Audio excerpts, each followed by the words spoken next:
like to call to order the Public Works Finance and Safety Committee meeting of Monday, October 5th, 2020. Roll call, please, Kristen. Albertson, Here. Bueller, Here. Hoyer, Here. Colleen, Lallam, Here. Manti, absent, Rademski, Here. Roby, Here. Billhauer, Here. White. Present. Thank you. All right, we have a quorum in the council chambers, so we won't have to do roll call vote unless there's a mixed answer, so that's good. First item is approval of consent agenda. So move.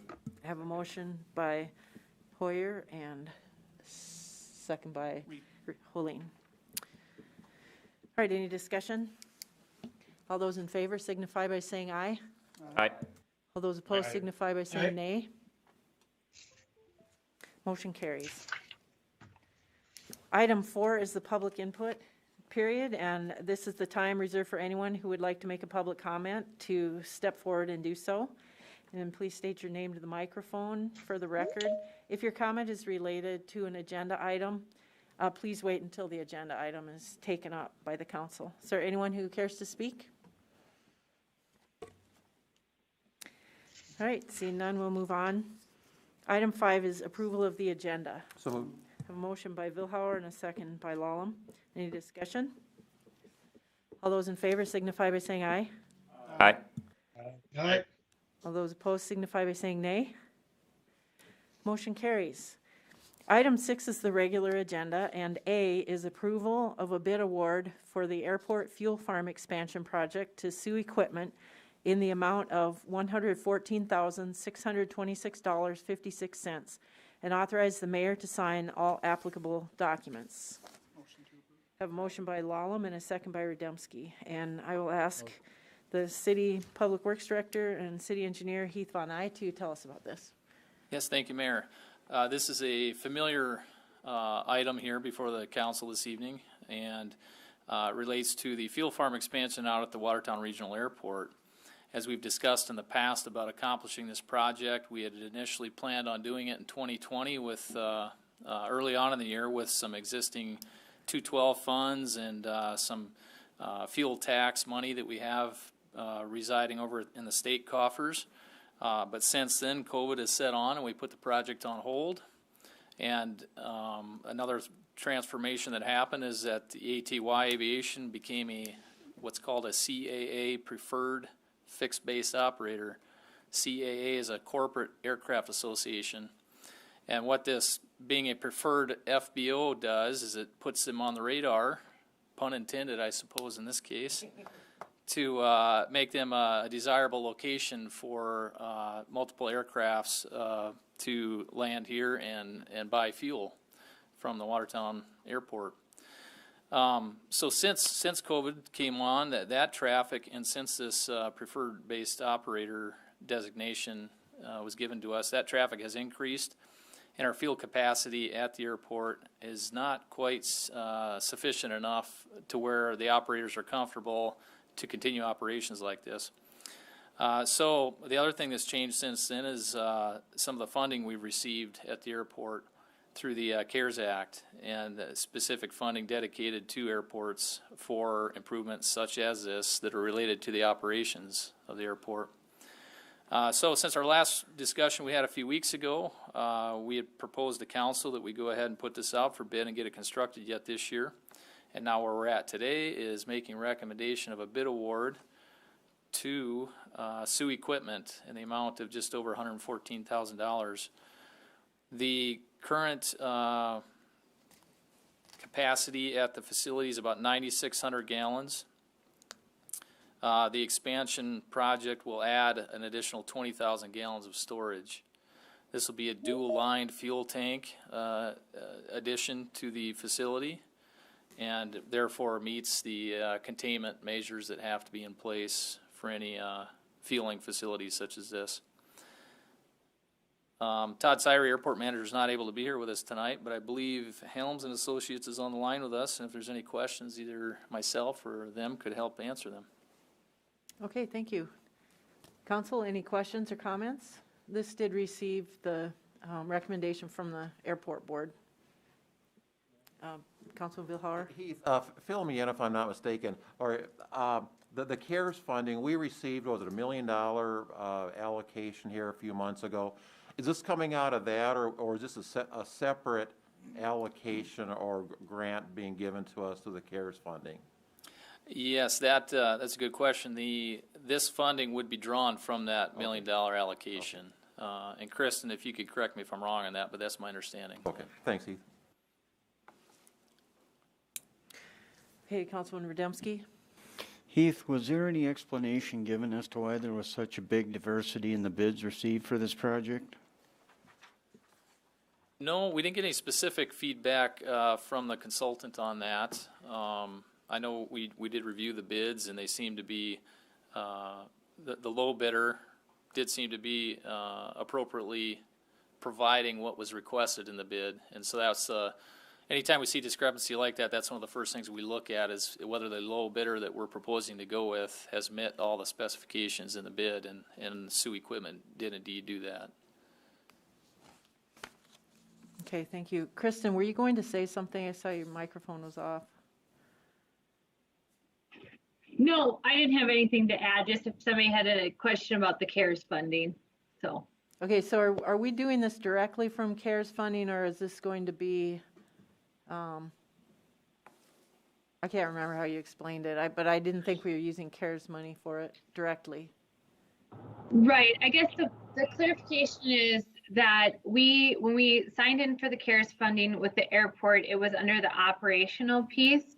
So currently I am seeking reimbursements to cover the personnel and the operational, and that's just the kind of the maintenance parts, stuff like that. So I can't fully say that I will use this project as a way of getting the reimbursement, but regardless, the additional $1 million will be essentially offsetting this project. Right, so operational expenses being covered by the CARES Act frees up the rest of our funds to be used for projects like this. Exactly. Yeah, okay. Councilman Lallam? Heath, what kind of time frame are we looking at on this project? The completion dates, Okay. I don't have that off the top of my head. Heath, this is Brooke with Helm. Yeah, Brooke, could I pass that one on to you, please? Absolutely. They're planning on getting it done before the end of this year. December 31st is the completion date. And to let everybody know on our estimate, Todd had gotten a quote for this work to get completed over a year ago, and that price was about $107,000. So the low bidder was much more in line with what we were anticipating the cost to be compared to what the other higher bidders were. So different vendors that he got quotes from and everything. So it was a pretty good price and in line, like I said, in line with what we were thinking. All right, thank you. Councilman Lallam? Just to follow up on that one, how does this relate as far as our airport terminal building? And then I know that was part of the plan as well, as to do those all around the same time. Are we looking to do that in coordination with it? So we're moving it to where the new facility is going to be at that time? Brooke, do you want to field that one as well? Sure. The fuel farm is not getting impacted by the terminal building project. That's staying where it's at. So this will be in conjunction with or separate from, I guess. They really aren't correlating with each other. But close proximity nonetheless. Yep. And the contractors are aware that they'll be that each one of them will be in that same area. All right, thank you. This is outside the fence, so we don't have safety concerns or anything like that either. Okay. Councilman Albertson? Probably for Heath, this question. Is there room for expansion? Let's just say that another airline would come in and all of a sudden, that 20-some thousand gallons doesn't sound like a big amount if we had more than one major airline coming into Watertown. Yeah, thank you, Councilman Albertson. Brooke, could you speak to that as well? I know we're going from 9,600 to 20,000, adding an additional 20,000. So, we'll have just under 30,000 gallons there. Did Helms size that accordingly for future and subsequent potential of additional airlines utilizing this service? Yeah, so the existing concrete pad that's there is staying there, and we're just moving a few things around to fit this new tank. If we need to expand the fuel farm beyond that, there is room in the area. However, the pad itself will need to be expanded in order to accommodate other additional fuel tanks. And I think it's fair to say that this additional 20,000 gallons will set us up adequately for quite some time in the near and distant future. Agree, but aviation in Watertown has blown up, so you never know. That's right. Other questions or comments? All right, I'll look for action. All those in favor signify by saying aye. Aye. Aye. Those opposed signify by saying nay. Motion carries. Thank you, Brooke.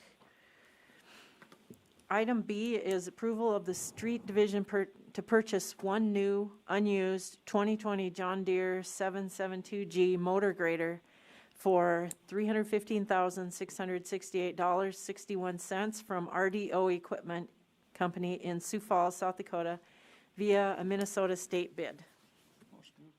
Motion by Lallam. Second. A second by Vilhauer. I think I heard stereo. Any discussion? Well, I think I'll have Heath tell us about this first. Yes, thank you, Mayor. As you mentioned, this is off another state bid, and of course, state statute allows us to buy off other government agencies' bids, which we commonly exercise the benefit of doing that, so long as the bid seems reasonable and like it's a good, fair deal for the community to entertain purchasing off of any such bid. So that's something that the Street Superintendent Rob Bain has done the homework on and has researched this particular motor grader. And the pricing of it being well within his budget, we have about $325,000 budgeted in 2020 for the purchase of a new motor grader. This one coming in approximately a little under $10,000 less than that budget amount. I see Rob is on the line with us here tonight, and he or I could help answer any questions. All right, thank you. Any questions, council? Not seeing any questions, so I'll just look for action. All those in favor signify by saying aye. Aye. Aye. Those opposed signify by saying nay. Motion carries. Item C is approval of an amendment to the construction administration agreement for the sanitary sewer replacement along Highway 212, project number 1802, with Infrastructure Design Group, Inc. in the amount of $58,019.26. Need a motion? Motion by Helene. Second by Lallam. And Heath, tell us about this one, please. Thank you, Mayor. If you recall, we just recently executed a final change order on the construction contract with Reedy Construction. J&J Earthworks was our subcontractor that did the brunt of the work on our project, but our contract was with Reedy. That final change order was processed, and we were able to make final payment on the contract with them. Now, another one of the strings we needed to tie up on this was the contract with our engineer, our consultant engineer. IDG from right here in Watertown is the consultant on this project for us. They did the design work and also the construction administration during the construction phase of the project. At the initial onset of this contract, it was anticipated based on preliminary contractor schedules that a short duration of only 10 days in June is all it would take to accomplish this work. If you recall back to the previous change order discussion in our recollection of the construction season that we had to endure for this work to happen, it was under some less than desirable construction conditions, weather conditions, and it delayed the work for quite some time. While it also not only delayed the work, which means, you know, the contractor wasn't working, neither was our consultant, but it also prolonged the work. The contractor had to put in a rather robust bypass pumping system to pump the flowing sanitary sewer around the bridge work ahead of putting in the final sewer pipe. So there was a bit of an extension in work that had to be done there and had to be overseen by our engineer through IDG. And then subsequent to that, the actual permanent pipe install and the work that was associated with that took quite a bit longer than the projected 10 days that they initially thought. Again, that had a lot to do with the high water conditions, high groundwater, high river levels, and things of that nature that the contractor ended up having to work through. So the consultant ended up putting quite a bit extra time on this contract. We have reviewed their time sheets and submittals to us, to the staff. Justin Peterson, Assistant City Engineer, who's online tonight, and then Vanessa Victor from IDG is also online with us, and can talk about any details here that we I will note that we did review their contract, and we did negotiate a little bit on some of the time. There was a couple of corrections or some time reduction that was made as opposed to the original change order amount. And what's before the council tonight is what staff's reviewed and would recommend for approval. All right, thank you. What was the total contract, original contract amount with IDG? Original contract amount was $26,128. And so the final amount was, what? Is that in here? There's a lot of numbers. Oh, 84? So it went from 26 to 84? That is correct. All right. Yes, the total engineering contract with this amendment is $84,147. This is also funded by the 605 Sanitary Sewer Enterprise Fund, as was the construction work. Okay.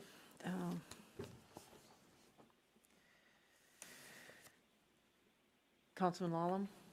Heath, did we have two separate contracts on this project? Is that the deal? One contract with the engineer and then a separate one with the contractor. That's correct. Okay, so frankly, on whose dime was it that, is it because of weather only that we have all this extra work that had to be completed? You know, it's a fair assessment to say that for all the reasons that the construction contract was extended, all tie into why an extension and an increase on the engineering contract. They're definitely intertwined and connected that way. So because of the weather delays and the extended and additional work the contractor had to do, that then triggered the necessity for additional engineering work as well. Well, my question on that is it a contractor issue that caused that as well? I mean, they obviously had more involved than what they originally had, their scope of practice had dictated as well. Yeah, exactly. And so if you recall in the negotiations with the contractor, we did whittle them down quite a bit from their first ask. Their first request from us, I believe, was over $200,000 in a change order request. Mm-hmm. And through negotiations with them, some of those factors that we took into account was our known overruns on this engineering contract. So that change order ended up being, I believe, in the tune of 60-some thousand instead of the almost 200,000. In that negotiation with the contractor, knowing we'd be paying some amount of money to the engineer as well, it was all part of that negotiation with the contractor. Yeah, I have no doubt in my mind that IDG did the work, but it just seems like we went from a budget of one item and then just blew it out of the water. So that's not typically how we like to run our projects, especially big or small. I mean, it's a huge dollar amount of overrun in the whole scheme of it. So we were at 325 and went over by 89. Is that including this portion? In the overall project summary? Yes. Yes, that would be in totality, 89,000 over the budget at 325 would include this change order and the previous change order executed with the contractor. And I believe that's accurate, correct, Justin?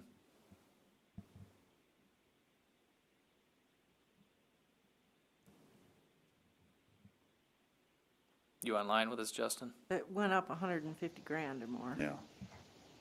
So the 89 was the original construction cost, and then now we're another 58.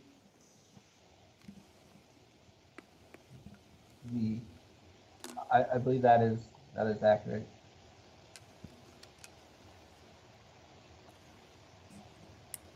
So the budget amount was 325,000, but the contract amount, what was the contract amount for the construction and engineering combined?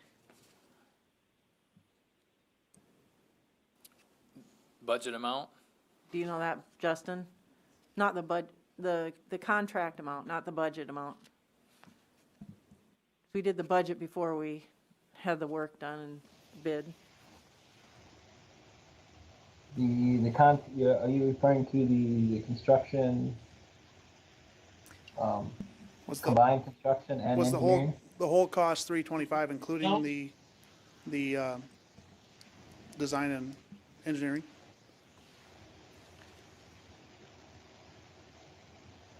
That's what it appears to me. The total project was supposed to be 325. Right? That was the budget. That's the budget. Yeah, the initial budget amount under the 2019 enterprise fund was 3.25. But the contract amount was, I know what we went over, so there's too many numbers. So from that 3.25, we added on $89,000 worth of additional costs over that 3.25. Those additional costs came out of the gates by the bid amount being over, and then also the change orders that we executed.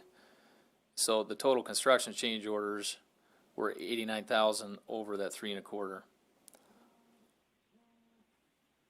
And then the total engineering contract with this amendment turns into $84,147. Okay.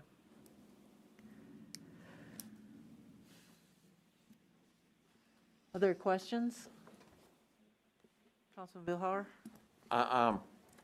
I guess I'll probably ask the same sort of same question in a different way too. I mean, what's confusing me is that I don't, without knowing what the construction amount was, I know what the budget amount was, but what's confusing me is that the engineering is, we're approving a change order of more than twice as much as the original contract amount was. That's disproportionate, no matter what the construction amount was. That's disproportionate to what the construction change order would have been if we would have approved the whole thing. So I guess I have no basis to not allow or agree with what IDG is telling us, but that the numbers just seem strange. So I guess I'm not really asking a question there, but just a comment. And let me ask this. I will ask the question. Is this the final issue relative to that project now that's going to be coming before us? Yes, it is. Okay. Yep. Once the engineering contract is finalized, the construction contract already has been, so this would be the last. And Vanessa, if I could allow you to speak to that a little bit too, as far as your guys' time and dedication put into the completion of this project. I would love to. Thank you so much, Heath. This is Vanessa Victor with Infrastructure Design Group. We had a really, really wet year last year. The way that this project was laid out was actually all the sewer work was supposed to be done before anything happened on the bridge. And then we had wet season, wet season, wet season. So we were perpetually trying to come up with a plan of safeguarding the sanitary sewer line that feeds everything from Lake Kempesca open and still keep the entirety of 212 and its project on task. So throughout that, there was a lot of, pushing and schedule readjusting with the contractor to try to keep all parties going in the same speed. It did allow for additional work for the contractor, also allowed it for additional work from us. From our standpoint, by the time the project was supposed to be complete, which would have been October of last year, actually nothing in the plans was actually done at that time because of high water. So, and at that time, we were already over our contract, just trying to get schedule and approving new methods and means of keeping the sewer flowing and keeping the construction schedule on task. So then over the next, well, 8 months, the project was completed, and it was just a different phasing and a different time schedule than anybody had anticipated going forward. And then also to try to mitigate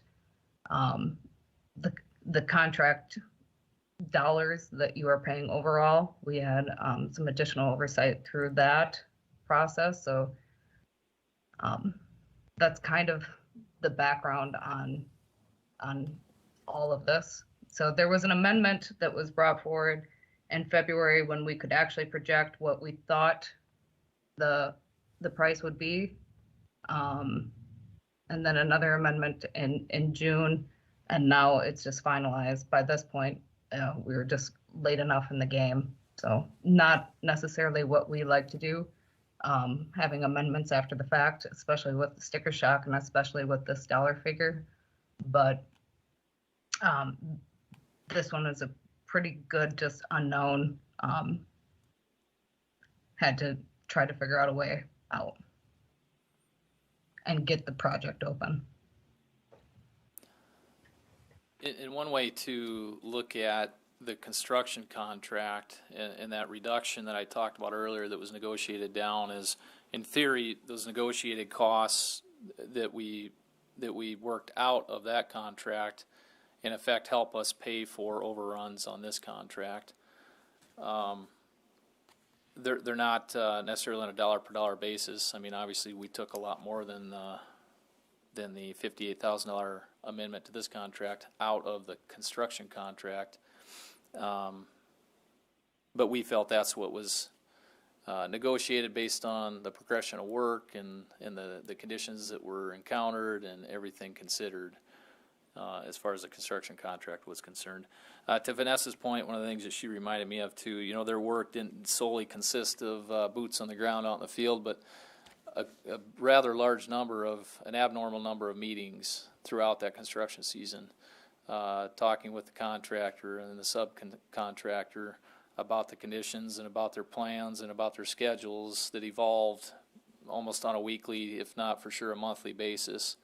And so there was a lot of time on the consultant's end as well with that coordination with the contractor, in addition to the boots on the ground inspection work that was done. Councilman Lallam?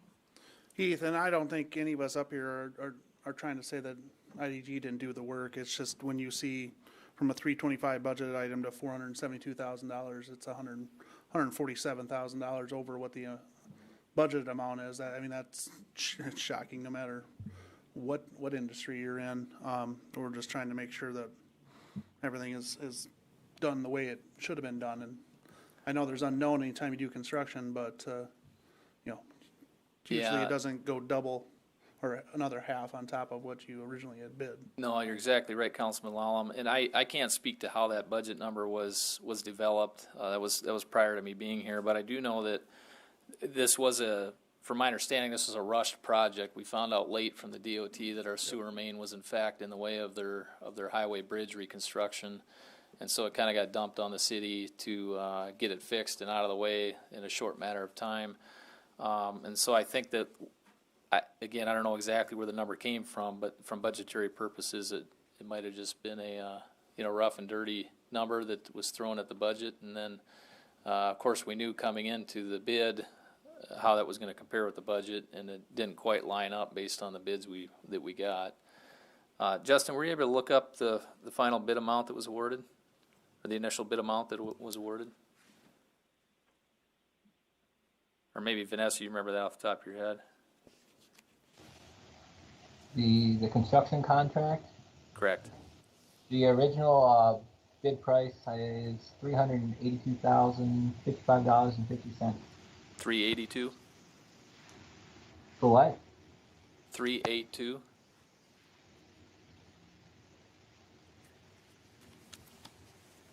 Did I hear you right? 382,000. Yes. Yep. Okay, thank you. So right off the bat, we knew with that initial bid that we were over budget. I think the second low bidder was up to the tune of the upper fives, 580 some, if not 600,000.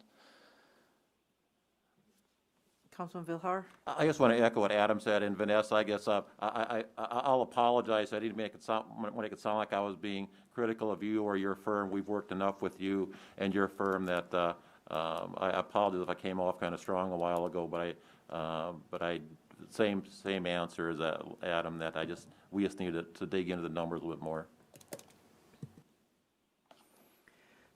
So the total is 472, which includes amendments to both the engineering and the construction.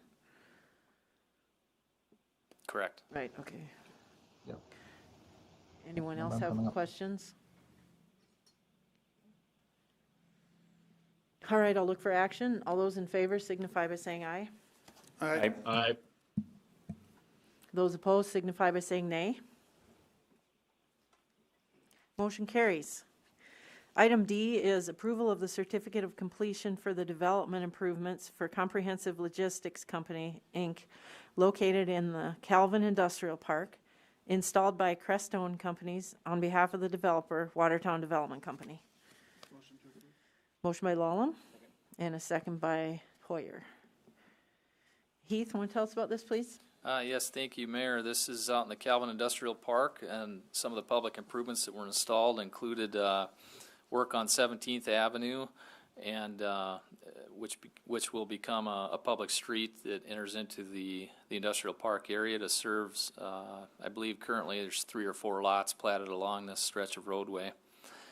There was, of course, concrete paving and base course that were installed for the public street, and the curb and gutter section, and then also some storm sewer improvements with storm drain inlets and storm sewer of different sizes throughout the project. And this is, if you recall, in our development process, this is one of the first steps in closing out any subdivision or development improvements where we do an inspection, complete an inspection on site with the developer and their engineer, and staff makes a report of any of the public facilities that are not complete, any of the public improvements that need work or things addressed. We request that of the developer before we bring it to council with the certificate of completion. And then after tonight, if this is approved and the certificate of completion is put in place, that triggers a 1-year warranty on the public improvements. And then after that 1-year warranty, we issue a resolution of acceptance to finally accept and close out the improvements. I will note that there was some premature cracking on a few of the concrete slabs in the street section, so you'll see in the background summary that an additional up to 5-year warranty was given to us by the developer and their contractor. And the premature cracking wasn't detrimental enough to where we as staff felt that it needed to be replaced. But it is something that we require them to route and seal, and we'll be monitoring throughout this extended warranty period. The cracking was pretty common to what you would see with some hairline cracking that you'll sometimes see on concrete work, and it wasn't faulted or separated to an extent that we felt needed replaced. And sometimes when you cut into a new road like this to replace a section of concrete, you do more harm than you do good. So we thought this was a good viable option to give an extended warranty and get it sealed up for now, and we'll continue to monitor it through that warranty period. All right, thank you. Have any questions?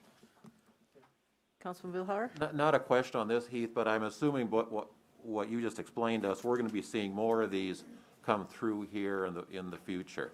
I know it's a little more onus on us, but I think this will resolve some of the issues that we've had with problems that have come up down the road, that all of a sudden we got to drag the developer back into it again. So I like this.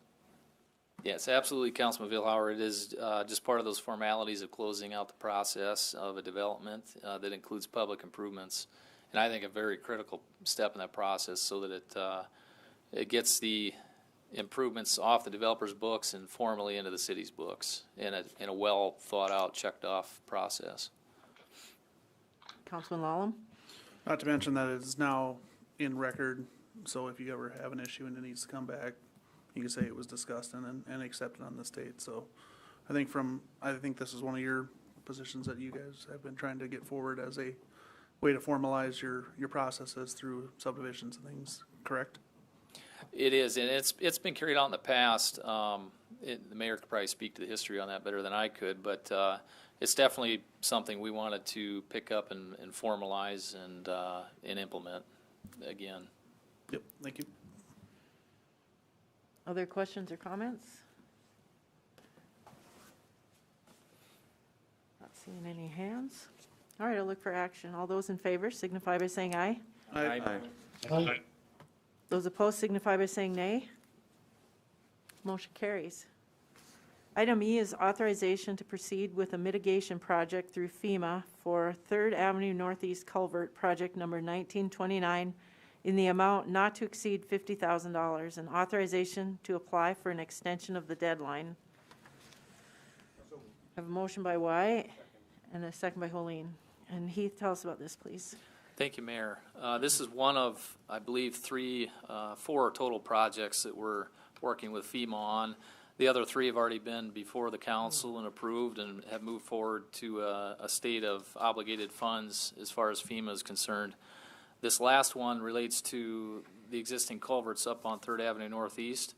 That's, if you recall, that's a gravel road on the north side of the Dakota Commons subdivision that runs east and west there. The culverts up there have been in a state of distress here for probably a good handful of years and need a replacement. But the weather conditions that the storm event and high water conditions amplified the condition of these culverts to a point that FEMA agreed that they would be eligible for FEMA funding. And this is a formality to get these replaced under the FEMA funds. This action tonight, if approved, what that does is it moves the project forward with FEMA to obligate the funds, but also noted in the action was to potentially have to apply for an extension of the deadline. They've requested that these funds be spent by December 7th, the work be complete by December 7th. Based on recent calls that we've made, it looks like our contractor's availability is not going to accommodate that December 7th deadline. So that's something that we would work with FEMA on to extend that deadline but still be covered under their funding.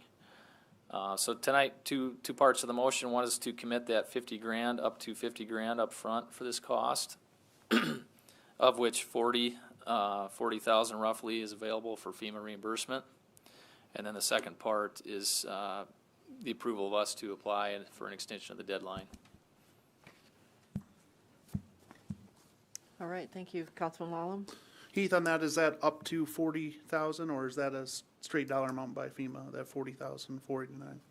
That'll be on a reimbursement basis. That's the $40,489 is based on quotes that we received from contractors to do this work. Is that a prorated share, like, matching type grant, or is just that's what they're allowing us up to? That's a straight up allowance from them. Okay, thank you. Yeah.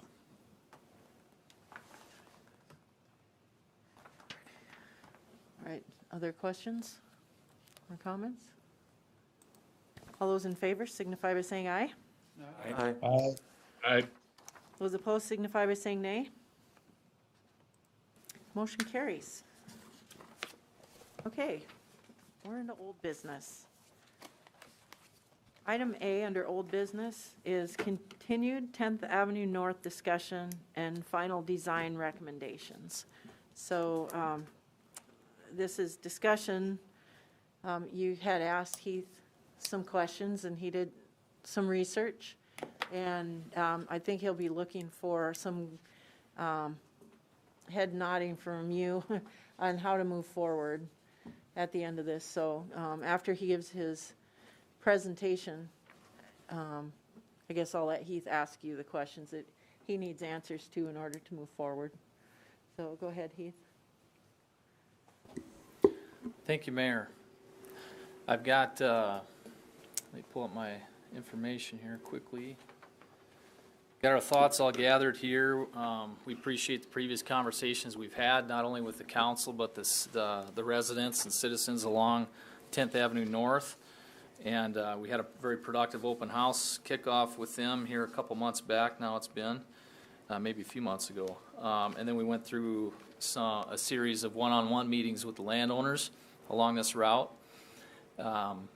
It's essentially a 9-block stretch of 10th Avenue North that starts at 4th Street Northwest and runs east to Highway 81.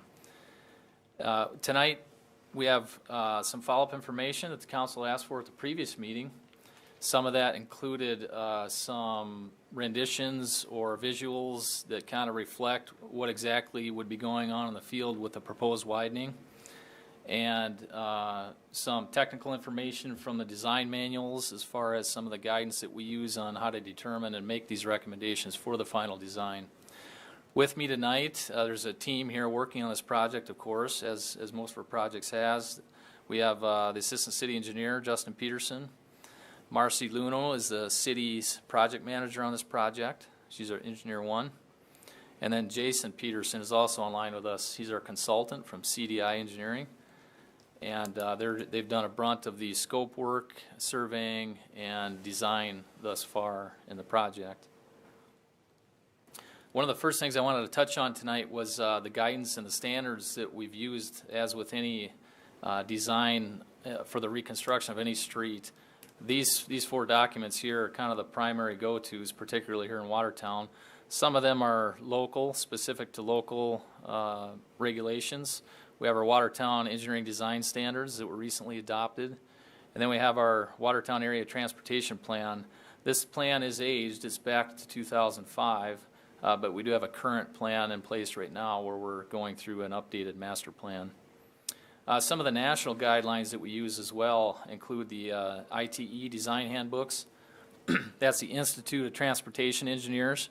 They have a specific guidebook that we actually have a copy of here on our shelf. It's Urban Street Geometric Design Handbook, and there's a lot of good information here about putting together urban street design. And then one of the big nationwide books that's used for common reference is what's known as the Green Book. This is the 2011 edition. There is a 2018 version out as well, but this is kind of the Bible of roadway design that the national standards and national engineers use nationwide as a standard. It's also one, too, that I joke around about. It's usually one of the first books that attorneys go to when they're representing somebody in a traffic accident, because they like to see what was called out in the Green Book for design recommendations. So those are some of the criteria that we follow and the recommendations and how we come up with them. This is just a list in no specific order, just generally put together, of some of the factors that are weighed out when considering final roadway design for either new construction or reconstruction. And you can see there's a lot of things on here that we've talked about in the past about the street classification, the overall street width, the sight distances on a roadway, the traffic generation and the traffic flow, whether it's on-street parking or not, something that we had originally proposed in this project but have since taken off the table based on feedback from the residents. And pedestrian connectivity, consistency, that's a big one. Wanting a uniform and consistent street section. This one currently varies quite a bit as you go down the stretch, and that's something that Justin will walk through us, or Jason will walk through us here in a little bit. And then alignment and grade and drainage. This new street will have new curb and gutter. The current situation on this street has just got a majority of the street has old square back curb only, and there's no gutter pan to adequately convey the drainage to the street. Here's a real general overview of 10th Avenue. 10th Avenue is right in the middle of the drawing here, running east and west, and the bold black line. This red portion of it is what's being proposed for reconstruction beginning of next year. Some of these areas that are outlined in yellow are just general public user type facilities and places. They include parks like the dog park, commercial development. We have a new Dollar General going in on the corner of Highway 81 and 10th Avenue. Again, Highland Park, some other park areas. We have a multitude of churches along these routes, and then schools as well. the school system. The reason I wanted to point these out and use this diagram is we believe the traffic counts on 10th are triggered not only from the local neighborhood traffic, but also as a connector from the west side of town to the east side of town to a lot of these highlighted facilities.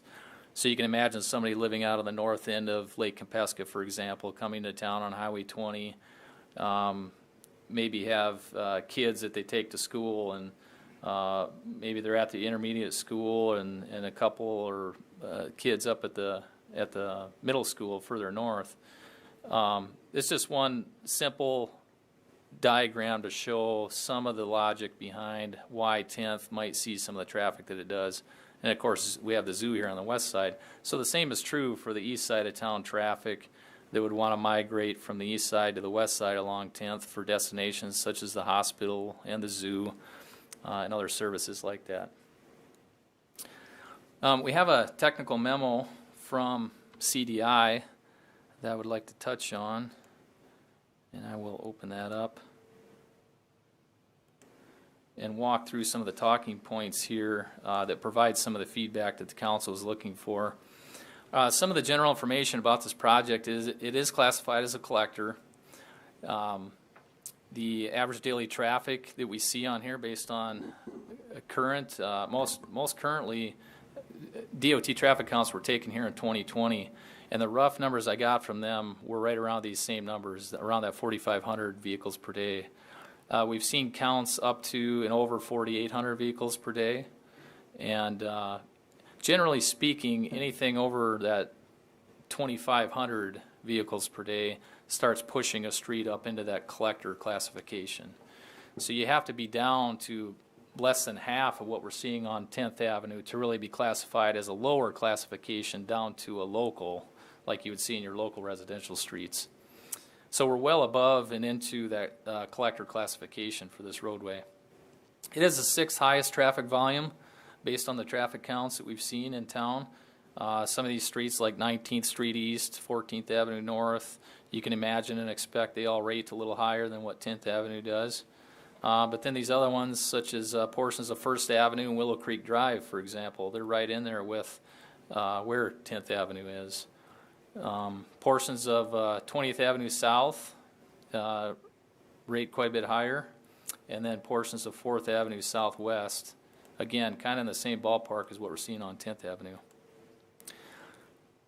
It is one of the 5 routes with a bridge that go over the river that connect Highway 20 to Highway 81. So you have 14th Avenue, 10th Avenue, 3rd, Kemp, and then Highway 212. And so that, of course, makes it all the more increased traffic on this route as well. This is an important factor here, too. There's 52 points of access within these 9 blocks. This includes residential driveways, alleys, and side street intersections. There's currently varying street widths throughout the street section. The crown of the roadway varies quite a bit and fluctuates quite a bit as well if you've ever driven it, which I'm sure most of you have. It's a little awkward to drive because of the quarter crowns and the amount of pavement and overlays that it's seen over the years. So that's definitely something, no matter what the street width is, we'll get that crown put back to the recommended 2 to 3% at most. So that'll help out with the drivability of the road. And as mentioned, it is a main route, not only to the hospital, but it's also through connector from the east or west side of town to the neighboring and nearby schools and parks and other amenities. You know, when we look at the collector and how to design these, there are a lot of factors that go into that. And collector, they are unique. I wanted to read just a quick excerpt from the ITE manual. There may not be many obvious differences between collectors and local streets within a neighborhood because collectors often provide access to adjacent residential lots and some neighborhood facilities. However, the geometric design of a collector street should reflect its function as a collector and should not be considered solely a continuous access street. The other point I was going to make in here that's also from the manual, as one engineer wrote, the 2 functions that these types of roads provide are access to land and service to the traffic. These functions are in conflict since a road cannot do both functions very well. So you're trying to increase the serviceability of the traffic by reducing the amount of impacts that traffic have when they're driving down a collector road, while also performing that second function of giving people access to their land. We have a lot of driveways along here, and that's the main use of the land along this stretch is residential. So how to get those two uses to better mold together and not conflict as much are a big part of what some of the recommendations are that's been before the council in regards to a center turn lane and appropriately widening to an adequate width of the roadway. Some of the existing conditions here on 10th, the width varies from 45 feet back of curb to as narrow as 31 feet. There are, I believe, 4 blocks at 31 feet width, and again, we'll outline those here in a minute. The existing asphalt pavement varies from 3.5 inches to 7 inches. And again, no matter what the width is, we'll get that appropriate thickness designed into this new street section, regardless of the width. The water main, that's an important part of this project as well. It is generally cast iron water main. That's a project we've partnered or working directly with municipal utilities on. We've coordinated them through the design phase, so they've actually hired the same consultant we have to design their new water line.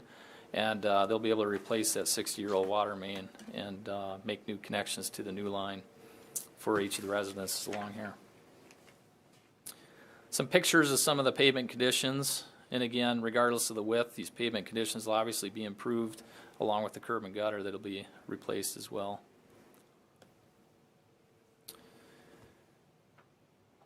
The memo here is part of the council packet, so I won't belabor the discussion here with all the details in it. But we'll skip ahead here. Keith? Yes, Councilman Vilhauer. I just want to make sure I understand. You said even though the road width varies quite a bit during that stretch, but if I'm understanding it right, the actual from curb to curb is consistent throughout the entire stretch. Is that a fair statement?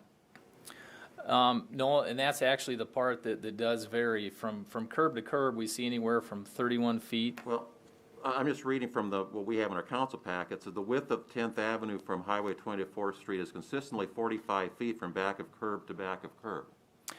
Yes, that's from Highway 20 up to 4th Street West, not east. So I apologize there if that was misleading. So 4th Street West would be right in front of the hospital. So if you go from Highway 20 and travel east. Oh, okay, my bad. You're right. Yeah, that westerly portion is pretty consistent. And that's where the 45-foot original recommendation was derived from.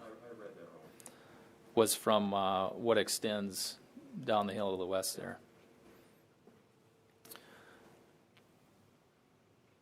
The proposed roadway section, we're sitting at a 38-foot back of curb roadway section. And that would include 3 11-foot lanes, 1 in each direction, to allow a continuous two-way traffic flow, and then a center two-way left turn lane. There would be an exclusive or a designated left turn lane at the more prominent intersections, like at Maple and 2nd Street. Some of the turn lane discussion, the factors behind turn lanes and when to consider them. When you have a collector street like this with that many points of conflict, I think we mentioned there's 50-some points of conflict along here between driveways and alleys and street intersections. Anytime you have that number of points of conflict without a protected left turn lane for traffic to get into, you typically will see a higher number of traffic accidents, particularly those related to rear-end accidents. You can imagine driving down a 2-lane street and waiting to turn and somebody not paying attention to you that's traveling behind you and coming up, and that's what causes those rear-end accidents, typically related to turning movements.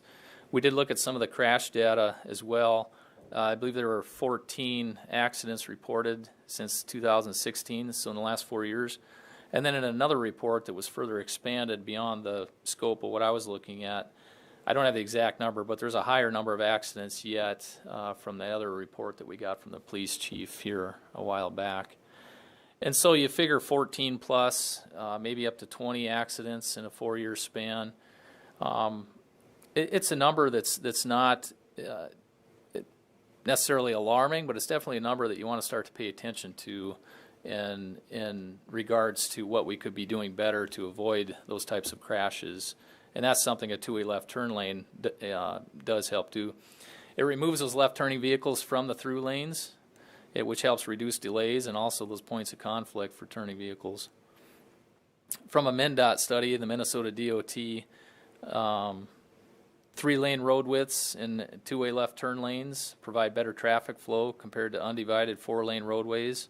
Of course, we're not talking about comparing to 4-lane roadways, but that's just an example of how a 3-lane with a two-way left turn, traffic flow is greatly increased and advanced when you do that, even better than an undivided 4-lane roadway. Adding two-way left turn lanes to the existing cross-section can lead to a decrease in the crash rates, especially at locations where parallel parking is allowed. Now, we've removed that parallel parking from this roadway, so that's less of a factor too, but it still stands that the two-way left turn lane does decrease traffic accident crash rates. The couple last points here I wanted to get to. Yes, this came up at the last meeting as well. There are a number of traffic design manuals that would talk about lane widths and traffic speed. And we talked about in the last meeting how we've essentially got, on our narrow section of 31 feet, we've essentially got two 15-foot wide lanes. Now it's not striped down the middle, but you have two 15-foot lanes effectively. With our proposed 38-foot street width, that allows us to build out 3 11-foot lanes. And going from a 15-foot driving lane down to an 11-foot driving lane, based on the traffic models and studies that have been done, that does in fact reduce the tendency of, it does reduce the speed of traffic, and also helps reduce the tendency of traffic to speed. You know, the wider the lane you have, the more free rein that you feel you might have as a driver, and you tend to accelerate a little bit faster on that section of street than you would if you feel a little bit more constrained. So things like pedestrian bump outs, for example, like we're doing in the downtown area, those are all traffic calming measures because it makes the driver feel a little bit more constrained, a little less comfortable at driving at a higher rate of speed. I would say that the two-way conversion on Kemp probably played a role in that as well, just because of the way the cars are parked and the bumpers are kind of out, a little tight. You tend to drive a little slower because you feel a little bit more constrained on Kemp Avenue. That's what we're hoping to accomplish here as well by having an 11-foot driving lane and a center 11-foot turn lane striped. That again helps that driver feel a little bit more constrained, a little bit more cautious about the speed that they're traveling in. So the conclusion here from CDI really is we did see that this 38-foot width was still a strong recommendation based on the transportation data and the studies and the manuals and the design standards that we have to work from. And I'll turn it over to Jason quick here from CDI, and he can walk through share his screen and walk through the maps, and we can see a little bit about really this 38 feet isn't impacting a lot of these areas. There's about a 4-block stretch that's 31 feet that's going to be most impacted. But the rest of it, we're either narrowing on the west end or having about the exact same width on the east end. And so, Jason, if you could kick that off and share your screen with us.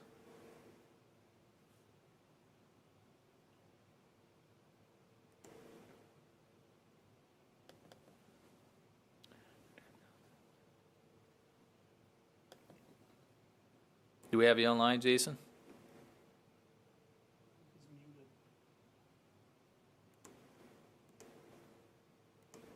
Looks like you're muted yet, Jason, if you're trying to talk with us.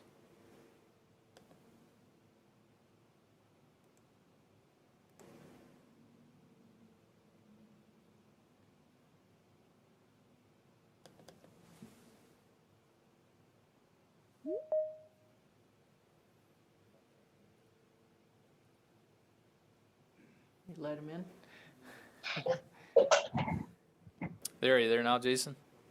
Yeah, can you guys hear me? You bet. Yeah, sorry about that. I had a little technical difficulties there, so I had to leave and rejoin. I did hear what you were saying, and I'll share my screen. And if you could, Jason, just for the sake of time, try to get through those maps within the next 8 to 10 minutes here. Leave time for discussion at the end.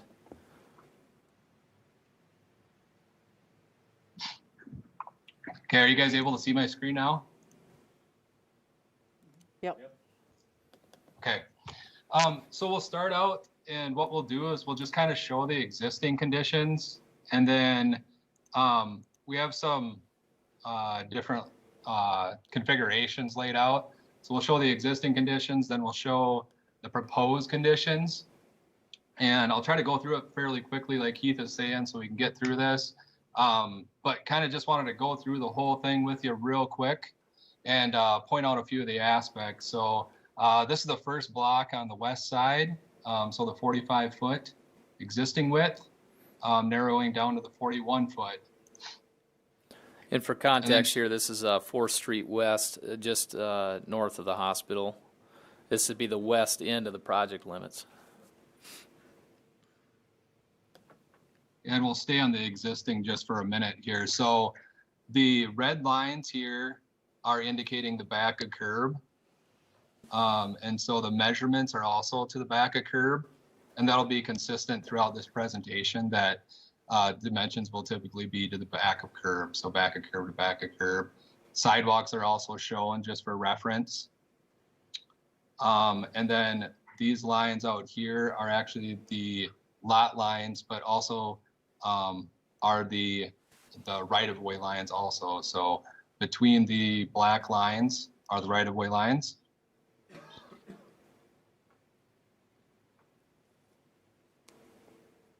Then what I'm showing here is the existing.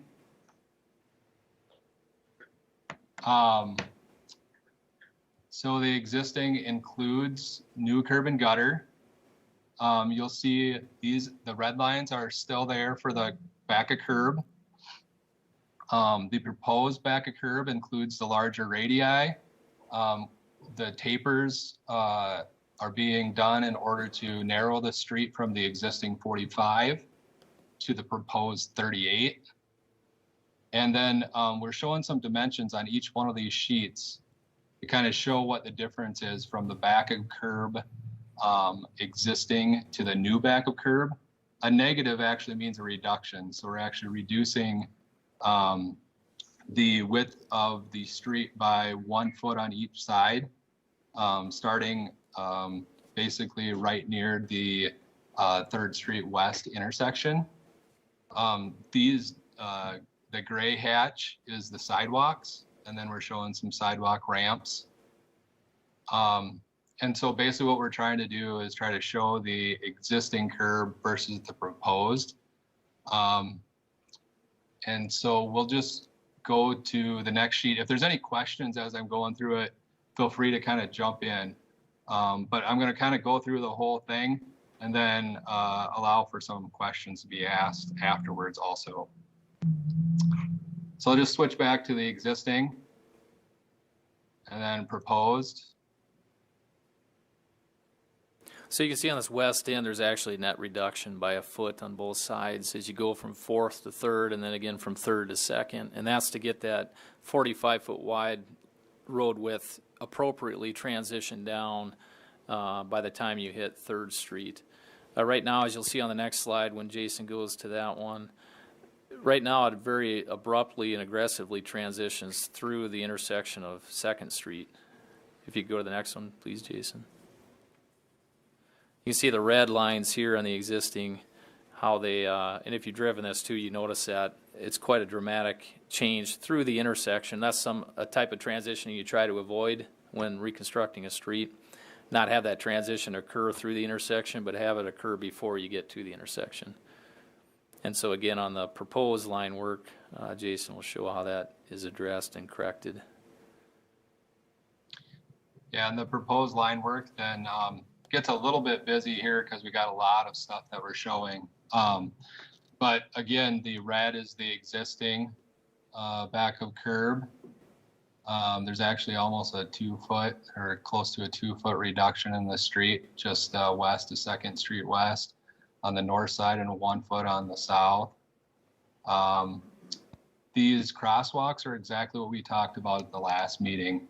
The crosswalks with the rapid flashing beacons, and there you can see kind of a little picture of them.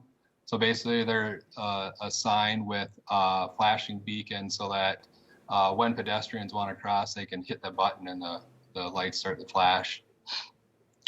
We are also we added some dimensions to show boulevard widths. So pretty typical, about 8 foot to 7 foot width in the boulevards. And that compares to when we had the 45 foot section, it was somewhere around 4 foot, maybe even a little less in some areas. So obviously with the reduction in the width from what was originally proposed, we're getting a nicer boulevard there. So should be able to get some, maybe some different variety of trees coming in. Now right here is where Heath was alluding to kind of the big transition from a 41 foot to a 31 foot for the existing width. The proposed kind of fits in there fairly nice. The back of curb is, or the curb and gutter, which is standard 2.5 foot.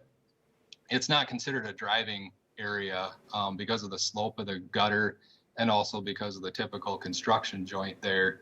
And anybody who's driven a street obviously knows that you don't really feel very comfortable trying to drive in a gutter pan. So it's basically being added there to improve the drainage, and it's basically fitting right behind the existing curb lines on each side. So about 5 foot of the additional 7 foot is basically for the curb and gutter to be installed. The lines are being shown, the pavement marking lines, with the two-way left turn lanes. And you can kind of see some of the vehicles and see that, you know, they're actually kind of straddling that proposed line. In other areas, you'll see that people tend to drive a little bit closer to that existing curb.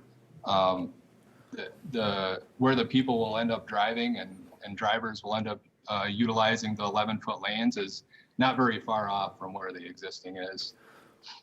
So Jason, if you could skip maybe over to Maple, these next 4 blocks from 2nd Street West over to Maple are all uniformly 31 feet. So that proposed 38 foot would have the same net effect. On the south side, the new curb and gutter is essentially going to go right behind the current gutter.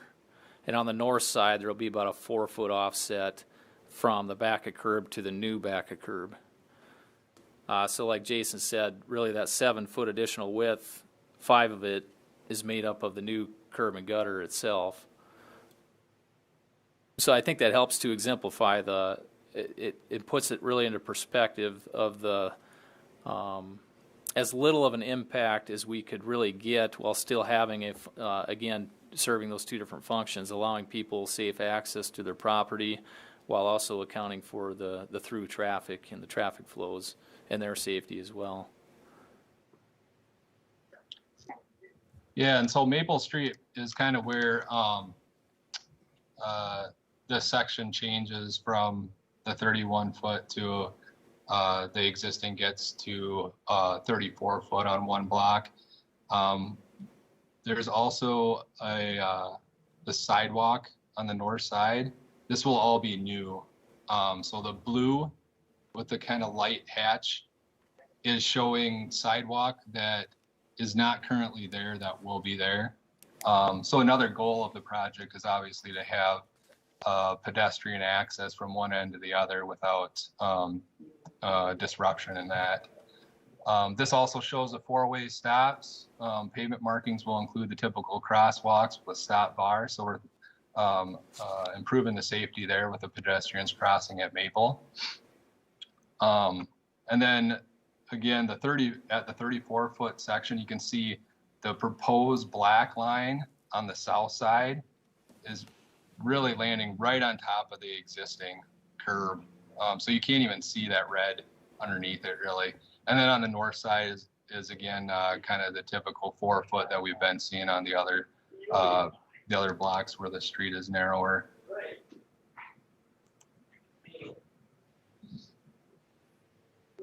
So that 34-foot narrower width, if I'll point this out here quick, Jason, that 34-foot width lasts for 1 block, and then we get to 2nd Street East, and then the next 2 blocks, you've got an existing 37-foot width, almost exactly what we're proposing at 38. So there'd be a very nominal increase in the street width for those last 2 blocks to the east of 2nd Street East.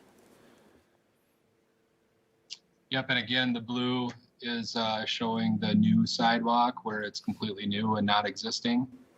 So at the end of the project, they would have pedestrian access from one end to the other. You can kind of see, you know, cars are basically going to be driving right where they are currently.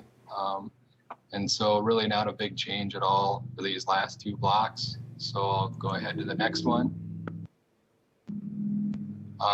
And then the connecting into Highway 81 and what was done with the DOT project at the end, basically tying in really nice with just a very slight taper in order to tie in with the existing on what was completed with their project.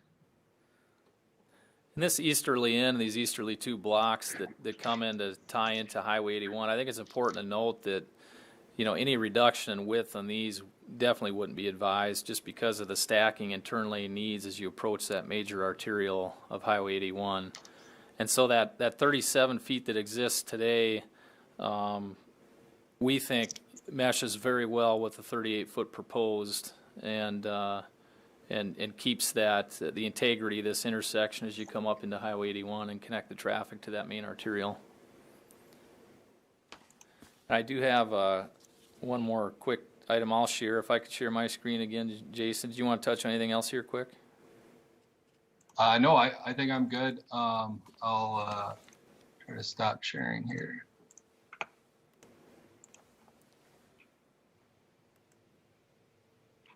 Heath, if I can ask you a question real quick. Absolutely. So where the state redid Highway 81 there, what did they design the width for, or did they just put it in as existing, or is there going to be a lot of work that would have to be done at that intersection, or is it designed where it'll flow? Yeah, that's a great question. They came far enough back with their work. We'll tie in right where they left off, and so it will mesh in fairly well without having to get clear out into the intersection. What is the distance, I guess? The width there is at 37 feet. Is that correct, Jason? Where we'll be tying in? Yes, it's 37 feet. So you'll see, I believe they were maybe even possibly planning for a 41-foot section as they went around the radius, but they did taper into the 38-foot section, and so we'll to the 37-foot section. So we'll tie in pretty nice with that.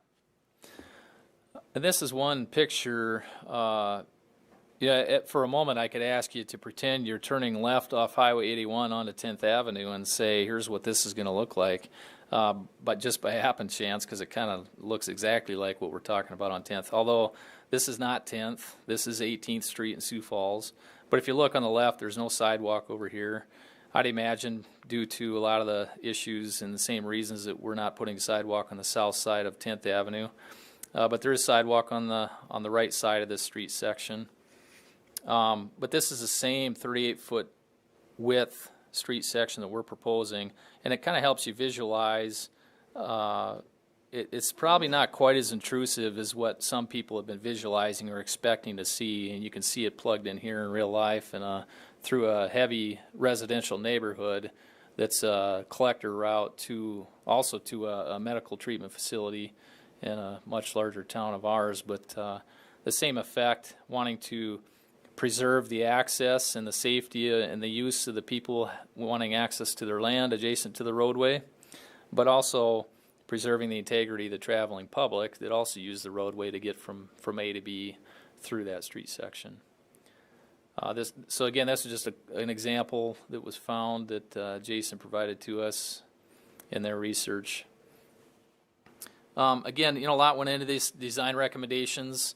Nothing we ever take lightly as engineers through the, code of ethics that we fall under. We're looking at the guidance and standards that we administer on a regular basis that are adopted nationwide and then locally as well.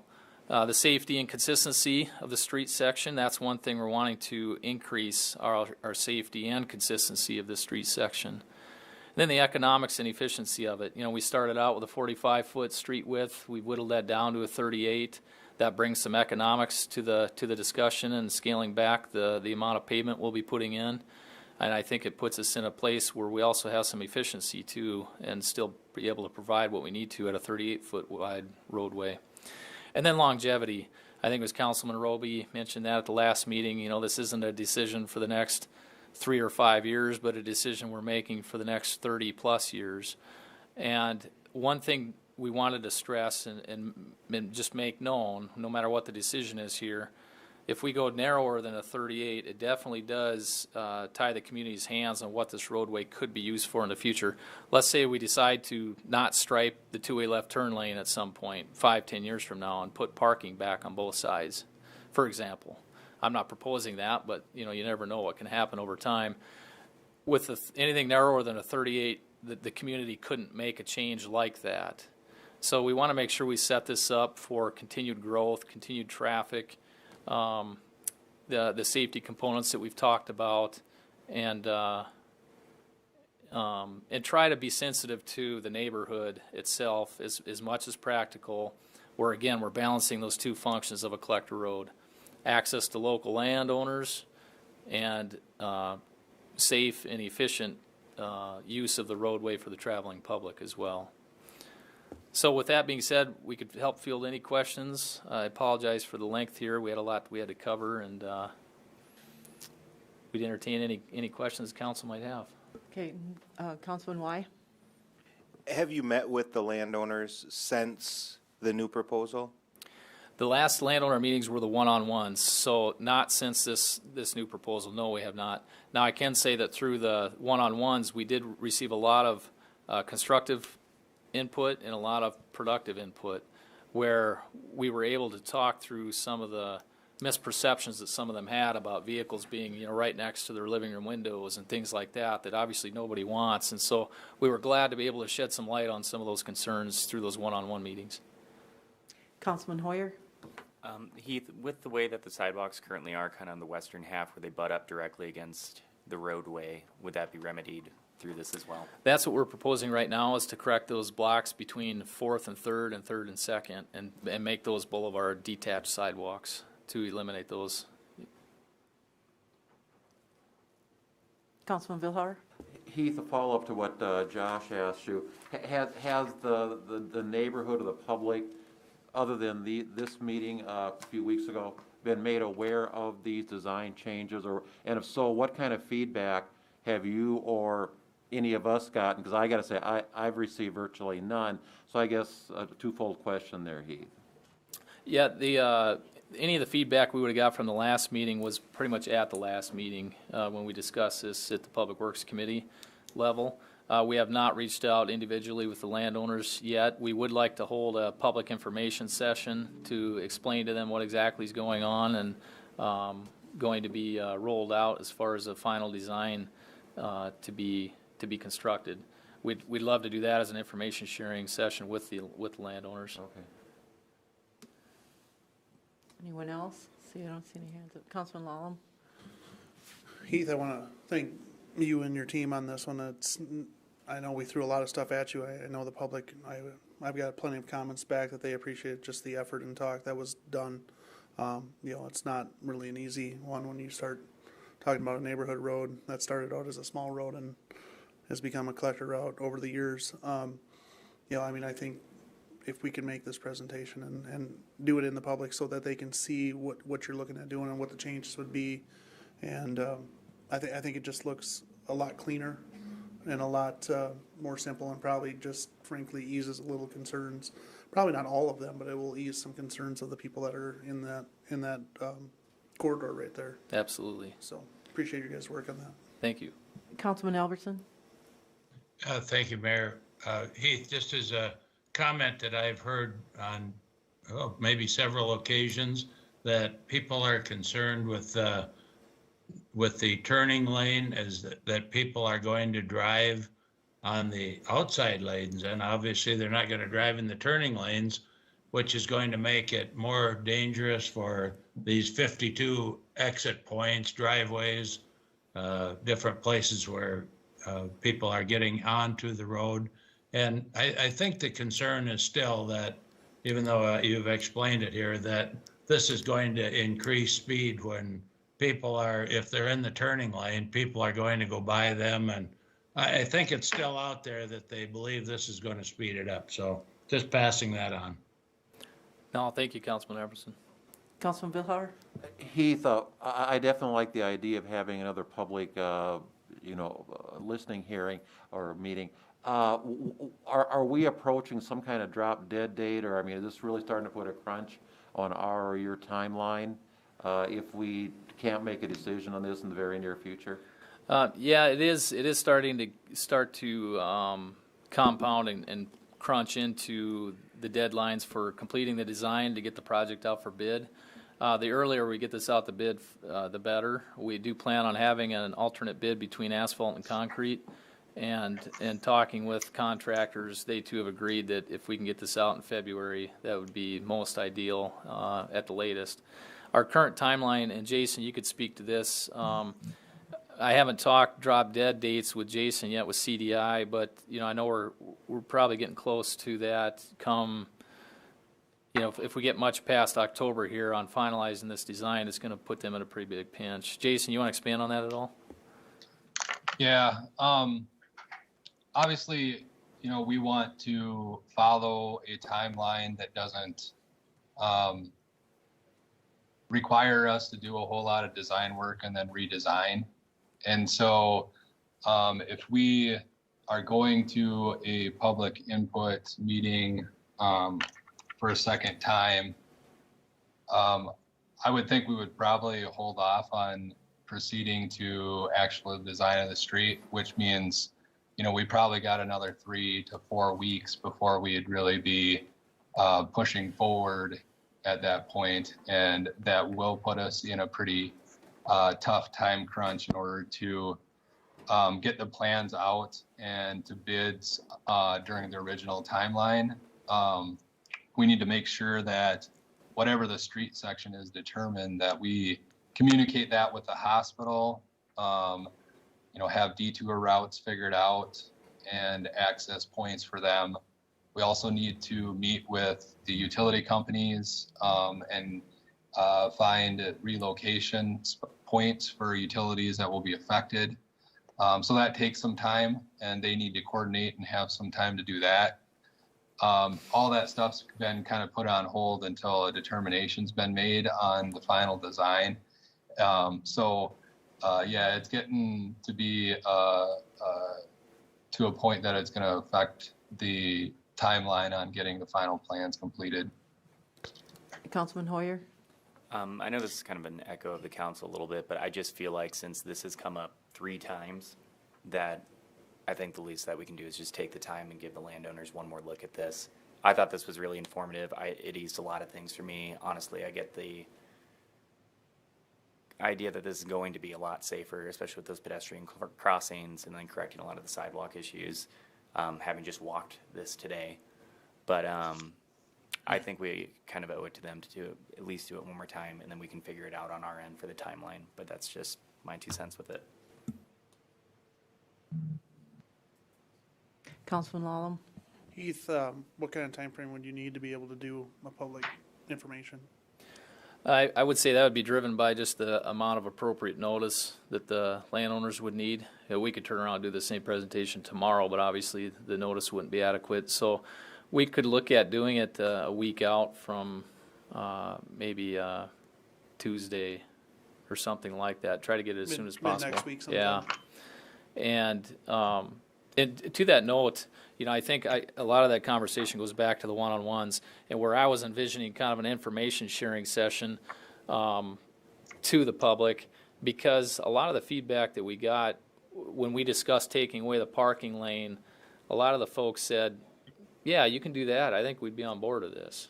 We get why you need to do what you're doing. We understand a lot of the logic here behind not just improving the road surface, but the traffic safety. But if you can get rid of that parking lane, it'd help us out a lot with our reservations with the project. I'm paraphrasing, of course, but that was a lot of the feedback we got in those one-on-one meetings. And so I think that a one-on-one, or not a one-on-one, but an information session, information sharing session like this with the landowners would be very beneficial for them to see, you know, what we're proposing as a final design and effectively, you know, put a stamp of approval on that for us to get moving forward with it, with the consultant. Yeah, I'd like to see us shoot for maybe middle of next week. That way we could still hit the next council. You know, that would give them time to get out to the council members to discuss pros, cons that they have as well. Absolutely. We need to wrap up here. Councilman Bueller? Yes, thank you, Mayor. Just a couple of comments. First off, I'd like to thank you guys. You did a nice job on this presentation. It was helpful to me, helped clarify things a little bit. But I guess I'm of the belief that we've kind of gone out of our way to vet this whole thing, and we've done a good job of reviewing this with the public. I think this is going to serve our community and the neighborhood very well in the design that they've laid out. I think maybe a presentation as to what the plan is. I don't know that we want to. I don't know that it's necessary to get another input meeting. I just think we need to get this going and make it happen. Thank you, Councilman Bueller. And I would add, I think that the staff has bent over backwards to incorporate the public comments, and they have made serious, significant changes to the design since the public meeting where it was the proposed design was first laid out. It's dramatic, and this is narrower than our standard for a new cul-de-sac street, which is, you know, 5 houses on it. So I think if the council's thinking they might go narrower than that yet, that's really what this is about, is how wide is the street going to be. So 41.4 is our standard. We're saying 38 on this street. Are you thinking, some of you are thinking maybe even narrower than 38? Because if you're not, there's really no reason to postpone giving the designer a direction on where to go ahead. I mean, we're not talking about making it wider. That would upset people. They've made it dramatically narrower. It's narrower than our standard for any street. And if you're not thinking that you would make it narrower yet, let's just let them do the design and they can make a presentation that isn't yet another review and comment and redesign, because it's you know, that is precarious for the designers. It's taking a lot of extra time to do that. But are any of you thinking that you might want to narrow it even more? Mayor Bruce here again, just another quick comment. I think this has been a really good compromise. I certainly can't see that we would want to narrow this up. I think it's a good plan.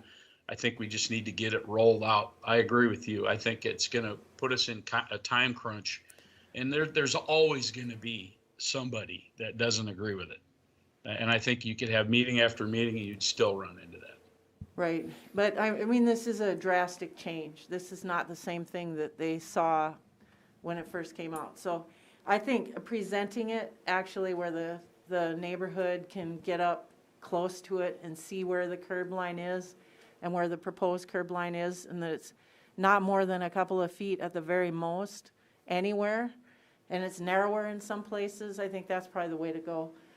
Councilman Hoyer? I think we just meant it, Mayor, as a courtesy more than anything. I don't see us straying too much from it, but I think it's still worth them having input on it if they want to, just to kind of discuss it and, I guess, soothe any other worries about it. I don't see any of us wanting to narrow it any further. I understand that we want to move along with it. I think listening to what they said would put them behind that. Discussing it on the like giving a final choice on the next meeting, I think can still meet both timelines, but I don't think anyone's looking to narrow it further. All right. Are you comfortable? I mean, I would like to let the designer go ahead and continue with the design with this new narrower width that is proposed, and do a public presentation. This is way more than we do on most projects.